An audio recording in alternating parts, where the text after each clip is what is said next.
പിതാവിന്റെയും പുത്രന്റെയും പരിശുദ്ധാത്മാവിന്റെയും നാമത്തിൽ പരിശുദ്ധമേ, അമ്മേ പരിശുദ്ധമേ, ദൈവമാതാവേ, കൃപാസനത്തിലൂടെ ഞങ്ങൾക്കും ഞങ്ങളുടെ ദേശത്തിനും അമ്മ മധ്യസ്ഥം തേടി തന്ന എല്ലാ അനുഗ്രഹങ്ങൾക്കും കൃപകൾക്കും ഞങ്ങളിപ്പോൾ ഹൃദയം നിറഞ്ഞ നന്ദി പറയുന്നു. അമ്മേ പരിശുദ്ധമേ, ദൈവമാതാവേ, 2004 ഡിസംബർ 7 തീയതി ഉച്ചകഴിഞ്ഞ് 2:30 കൃപാസനത്തിൽ സംഭവിച്ച അമ്മയുടെ പ്രത്യക്ഷപ്പെടലിനെ കുറിച്ച് തിരുസഭയ്ക്ക് സമർപ്പിച്ചിരിക്കുന്ന പഠനരേഖകളുടെ മേൽ സഭാത്മകമായ പഠനം ആരംഭിക്കുവാൻ ഞങ്ങൾ പ്രാർത്ഥിക്കുന്നു.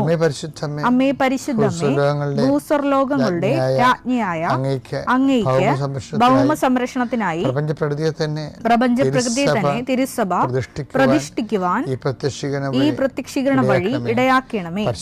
പരിശുദ്ധമ്മേ, ജപമാല മാതാവേ, സകല കൃപാസനം പ്രാർത്ഥനകളോടും ചേർത്ത് ഞങ്ങളിപ്പോൾ പ്രാർത്ഥിക്കുന്ന ഈ കുടുംബത്തിന്റെ പ്രത്യേക നിയോഗം.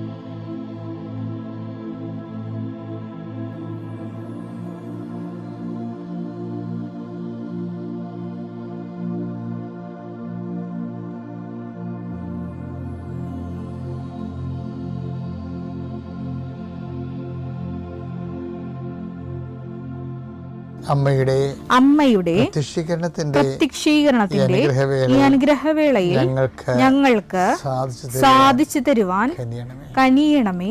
വിശ്വാസ പ്രമാണം. സർവശക്തനായ പിതാവും ആകാശത്തിന്റെയും ഭൂമിയുടെയും സൃഷ്ടാവുമായ ദൈവത്തിൽ ഞാൻ വിശ്വസിക്കുന്നു. അവിടുത്തെ ഏകപുത്രനും ഞങ്ങളുടെ കർത്താവുമായ ഈശോമിശിഹായിലും ഞാൻ വിശ്വസിക്കുന്നു. ഈ പുത്രൻ പരിശുദ്ധാത്മാവിനാൽ ഗർഭസ്ഥനായി കന്യകാമറിയത്തിൽ നിന്ന് പിറന്ന് പൊന്തിയോസ് പീലാത്തോസിന്റെ കാലത്ത് പീഡകൾ സഹിച്ച് കുരിശിൽ തറയ്ക്കപ്പെട്ട് മരിച്ച് അടക്കപ്പെട്ട് പാതാളങ്ങളിൽ ഇറങ്ങി മരിച്ചവരുടെ ഇടയിൽ നിന്ന് 3-ാം നാൾ ഉയർത്ത് സ്വർഗത്തിലേക്ക് എഴുന്നള്ളി സർവശക്തിയുള്ള പിതാവായ ദൈവത്തിന്റെ വലതുഭാഗത്തിരിക്കുന്നു. അവിടെ നിന്ന് ജീവിക്കുന്നവരെയും മരിച്ചവരെയും വിധിക്കുവാൻ വരുമെന്നും ഞാൻ വിശ്വസിക്കുന്നു. പരിശുദ്ധാത്മാവിലും ഞാൻ വിശ്വസിക്കുന്നു. വിശുദ്ധ കത്തോലിക്കാ സഭയിലും പുണ്യവാന്മാരുടെ ഐക്യത്തിലും പാപങ്ങളുടെ മോചനത്തിലും ശരീരത്തിന്റെ ഉയർപ്പിലും നിത്യമായ ജീവിതത്തിലും ഞാൻ വിശ്വസിക്കുന്നു. ആമേൻ. സ്വർഗ്ഗസ്ഥനായ ഞങ്ങളുടെ പിതാവേ, അങ്ങയുടെ നാമം പൂജിതമാകണമേ. അങ്ങയുടെ രാജ്യം വരണമേ. അങ്ങയുടെ തിരുമനസ് സ്വർഗത്തിലെ പോലെ ഭൂമിയിലും ആകണമേ. അന്നു വേണ്ടുന്ന ആഹാരം ഇന്ന് ഞങ്ങൾക്ക് തരണമേ. ഞങ്ങളോട് തെറ്റ് ചെയ്യുന്നവരോട് ഞങ്ങൾ ക്ഷമിക്കുന്നത് പോലെ ഞങ്ങളുടെ തെറ്റുകൾ ഞങ്ങളോടും ക്ഷമിക്കണമേ. ഞങ്ങളെ പ്രലോഭനത്തിൽ ഉൾപ്പെടുത്തരുതേ, തിന്മയിൽ ഞങ്ങൾ രക്ഷിക്കണമേ. ആമേൻ. നന്മ നിറഞ്ഞ മറിയമേ, സ്വസ്തി. കർത്താവ് അങ്ങയുടെ കൂടെ സ്ത്രീകളിൽ അങ്ങ് അനുഗ്രഹിക്കപ്പെട്ടവളാകുന്നു. അങ്ങയുടെ ഉദരത്തിൻ ഫലമായി ഈശോ അനുഗ്രഹിക്കപ്പെട്ടവനാകുന്നു. പരിശുദ്ധ മറിയമേ, തമ്പുരാന്റെ അമ്മേ, പാപികളായ ഞങ്ങൾക്ക് വേണ്ടി ഇപ്പോഴും ഞങ്ങളുടെ മരണസമയത്തും തമ്പുരാനോട് അപേക്ഷിക്കണമേ. ആമേൻ. എൻ്റെ കർത്താവേ, ഞങ്ങൾക്ക് വേണ്ടി ക്രൂശിക്കപ്പെട്ടവനെ, ഞങ്ങൾക്ക് വേണ്ടി തിരുവിലാൽ മുറിവേറ്റവനെ, ഞങ്ങൾക്ക് വേണ്ടി മുൾക്കിടം ചൂടിയവനെ, നിന്റെ തിരുമുറുപാർന്ന വലതുകരം, അനുഗ്രഹത്തിന് അണിപ്രതാർന്ന അത്ഭുതകരം ഓരോ മകൻ്റെ മേലും ഈ നിമിഷം വെക്കണമെന്ന് പ്രാർത്ഥിക്കുന്നു. ദൈവത്തിലെ നീ എവിടെയായിരിക്കുന്നു അവിടെ നിനക്ക് അനുഗ്രഹം ആവശ്യമുള്ള ഇടത്ത് വസ്തുക്കൾ നിൻ്റെ കയ്യിലുണ്ടെങ്കിൽ അതിപ്പോൾ എടുക്കാവുന്നതാണ്. ഞാൻ നിനക്ക് 1 മിനിറ്റ് സമയം തരികയാണ്. ഈ നിമിഷത്തിനുള്ളിൽ നീ വിശ്വാസപ്രമാണം ചൊല്ലിക്കൊണ്ട് നീ കയ്യിലെടുക്കേണ്ട വസ്തുക്കൾ ചിലപ്പോൾ പ്രമാണമാകാം, ചിലപ്പോൾ പറ്റുചീട്ടാകാം, ചിലപ്പോൾ പരീക്ഷ പേപ്പറാകാം, ചിലപ്പോൾ എന്തെങ്കിലും തരത്തിലുള്ള ഹോൾ ടിക്കറ്റുകളാകാം. എടുക്കും മക്കളെ. അല്ലെങ്കിൽ നിനക്ക് പോകേണ്ട ഓരോ വീടിന് നമ്പർ ഇരിക്കേണ്ട സ്ഥലങ്ങളാകാം, അല്ലെങ്കിൽ പുതിയ പാടങ്ങൾ നേർത്തി ചെറിയ വീടുകൾ വെക്കാൻ വേണ്ടിയുള്ള ശ്രമങ്ങളായിരിക്കാം നിൻ്റെത്, അല്ലെങ്കിൽ നിനക്ക് ഇൻ്റർവ്യൂവിൻ്റെ പേപ്പറാകാം, പേനയാകാം, അല്ലെങ്കിൽ നീ ഉപയോഗിക്കുന്ന ലാപ്ടോപ്പ് ആകാം. എടുക്കും മക്കളെ. കർത്താവേ, അങ്ങനെ മക്കൾ കയ്യിലെടുത്ത് വെച്ചിരിക്കുന്ന ഓരോ കാര്യങ്ങൾ അവർക്ക് വേണ്ടി അവർക്ക് അടുത്തില്ലെങ്കിൽ അവർക്ക് വേണ്ടി മാതാപിതാക്കന്മാർ എടുത്ത് പോയി കയ്യിൽ വെച്ചിരിക്കുന്ന സാധനങ്ങൾ ഇപ്പോൾ ആശീർവദിക്കണമെന്ന് പ്രാർത്ഥിക്കുന്നു. കർത്താവേ, എൻ്റെ കർത്താവിൻ്റെ ഉന്നതമായ നാമത്തിൽ 39 വർഷം ഞാൻ അർപ്പിച്ച കുർബാനയുടെ യോഗ്യതയാൽ കൃപാസ്ഥാനത്താരെ ജീവനോടെ പ്രത്യക്ഷപ്പെട്ട പരിശുദ്ധ അമ്മയുടെ മാധ്യസ്ഥത്തിലെ ഞാൻ നിങ്ങളുടെ ഉപകരണങ്ങളെ ആശീർവദിക്കുന്നു. നിങ്ങൾ ഓരോരോ ഇടങ്ങളിലേക്ക് പോകാനും കൊടുക്കാനും വാങ്ങിക്കാനുമുള്ള വിഷയങ്ങളെ കർത്താവിൻ്റെ നാമത്തിൽ ആശീർവദിക്കുന്നു. കർത്താവ്, ഞാൻ നിനക്ക് മുമ്പ് എൻ്റെ ദൂതനേക്ക് നളിച്ചത് കർത്താവിൻ്റെ ദൂതൻ നിനക്ക് മുമ്പേ പോവുകയും നിൻ്റെ വഴികളെ ക്രമീകരിക്കുകയും ചെയ്യട്ടെ. ആശങ്കപ്പെടുന്ന വിഷയങ്ങൾ, ആശങ്കപ്പെടുന്ന വ്യക്തികൾ പരിശുദ്ധാത്മാവിൽ നിറയട്ടെ. നിന്നെ ഭീഷണിപ്പെടുത്തുകയും സങ്കടപ്പെടുത്തുകയും ചെയ്യുന്ന ഇന്നത്തെ എന്തെല്ലാം സാഹചര്യങ്ങൾ ഉണ്ടെങ്കിൽ അത് ഓരോ യോഗമാകാം, മീറ്റിംഗ് ആകാം, അവിടെ ഉണ്ടാകുന്ന ക്രിറ്റിസിസം ആകാം, നിന്നുള്ള ചോദ്യം പറച്ചിലാകാം, എന്തും ആയിക്കൊള്ളേ, അവിടെയെല്ലാം പരിശുദ്ധാത്മാവ് പരിശുദ്ധ ദേവമാതാവിനെ ഏൽപ്പിക്കുന്നു. Lord Jesus Christ, pour out His Spirit, touch your fire finger, soak with the precious blood, authority of the Catholic Church, power of Jesus Christ, with the merit of some holy priesthood, I bless and hallow you. ഇന്ന് ഒരു സാക്ഷ്യമുണ്ടായി. ഒരു മോള് പറയണത്, ഞാൻ കർത്താവിനോട് ഒന്നേ പറഞ്ഞുള്ളൂ, ഒരു പാപം ചെയ്ത് നിൻ്റെ മുമ്പിൽ തലയും കുമ്പിട്ട് നിൽക്കാൻ നീ എന്നെ അനുവദിക്കരുത്. എന്നാ വർത്തവനാണ് ആൾക്കാർക്ക് പറഞ്ഞു കൂട്ടുന്നത്.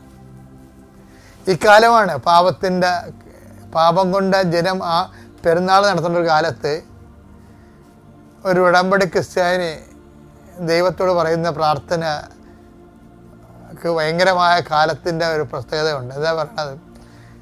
ഒരു പാപം ചെയ്ത് നിൻ്റെ മുമ്പിൽ തലയും കുനിച്ചിട്ട് നിൽക്കേണ്ട ഒരവസ്ഥ എനിക്ക് വരരുത്. അതാണ്. അത്രയും മനുഷ്യന്മാർ വിശുദ്ധമായിട്ട് ജീവിക്കുക. ഇപ്പം എല്ലാവരും വിചാരിക്കണം എല്ലാവരും പറഞ്ഞു പരത്തണ മനുഷ്യൻ മുഴുവനും ഇങ്ങനെ പിഴയാണെന്ന്. അങ്ങനൊന്നുമല്ല. മനുഷ്യൻ മുഴുവനും പിഴയാണെന്ന് ഓരോ അണ്ണന്മാരും ഓരോരുത്തരെയും കുറിച്ച് നിങ്ങൾ ഇതുപോലെ ബ്രാൻഡ് ചെയ്യുമ്പോൾ ഓർക്കുക, ഈ ബ്രാൻഡ് ചെയ്യുന്നതിൻ്റെ ഉള്ളിൽ കൂടി സത്യസന്ധമായ ദൈവത്തിന് വേണ്ടി ജീവിച്ചുകൊണ്ട് ദൈവരാജ്യം അടിച്ചു മാറ്റുന്ന ഒത്തിരിയേറെ അടിയൊഴുക്കുകൾ നടക്കുന്നുണ്ട്. വിശുദ്ധിയുടെ അടിയൊഴുക്കുകൾ. നമ്മളൊക്കെ വിചാരിച്ചിരിക്കണം ലോകം മുഴുവൻ പോക്കാണ്, അതിനെ കുരിയാണെന്നൊക്കെ പറഞ്ഞിരിക്കുകയല്ലേ. പക്ഷെ അല്ല, ഒരു സമൂഹം ഉണ്ട് ഇവിടെ. അവരെ പ്രതിയാണ് ദൈവം ലോകത്തെ തന്നെ സംരക്ഷിച്ചുകൊണ്ട് പോണത്. വിലാപ് 3:22. കർത്താവിന്റെ സ്നേഹം ഒരിക്കലും അസ്തമിക്കുന്നില്ല. അവിടുത്തെ കാരുണ്യം അവസാനിക്കുന്നില്ല. ഓരോ പ്രഭാതത്തിലും അത് പുതിയതാണ്. അവിടുത്തെ വിശ്വസ്തത ഉന്നതമാണ്. ഇപ്പം എന്തെല്ലാം വെള്ളപ്പൊക്കം ഉണ്ടായാലും ഈ വിശ്വസ്തത ഇങ്ങനെ വെള്ളത്തിന് മീതെ നിൽക്കും. അതാ ഉന്നതം എന്ന് പറയുന്നത്. വെറുതെ ഉന്നതം. ബൈബിളിൽ ഉന്നതം, കുന്ന് എന്നൊക്കെ പറഞ്ഞു കഴിഞ്ഞാൽ കലാപകാലത്ത് കയറി നിൽക്കാനുള്ള ഇടമാണ്. അവരെപ്പോഴും അങ്ങനെയൊക്കെ പറയത്തുള്ളൂ. കർത്താവിൻ്റെ പാറയാണ് എന്നൊക്കെ പറഞ്ഞാൽ നമുക്ക് പാറയൊക്കെ കാഠിന്യമുള്ളതല്ലേ എന്ന് വിചാരിക്കും. പറവൻ്റെ ഹൃദയം പോലെയാണ് കർത്താവ്. അങ്ങനെയല്ല. പാറയെന്ന് പറയുമ്പോൾ ഞാൻ ആശ്രയിക്കുന്ന പാറ എന്ന് വെച്ച് കഴിഞ്ഞാൽ ഓരോരോ കാലം വരുമ്പോഴും പട വരുമ്പോഴും മനുഷ്യൻ സംരക്ഷിക്കപ്പെടുന്നതും ഗുഹകൾ പോലെയുള്ള ഗുഹയും പാറയെന്ന് അവർ പറയണത്. സങ്കീർത്തനം 27:5. ക്ലേശകാലത്ത് അവിടുന്ന് തന്റെ ആലയത്തിൽ എനിക്ക് അഭയം നൽകും.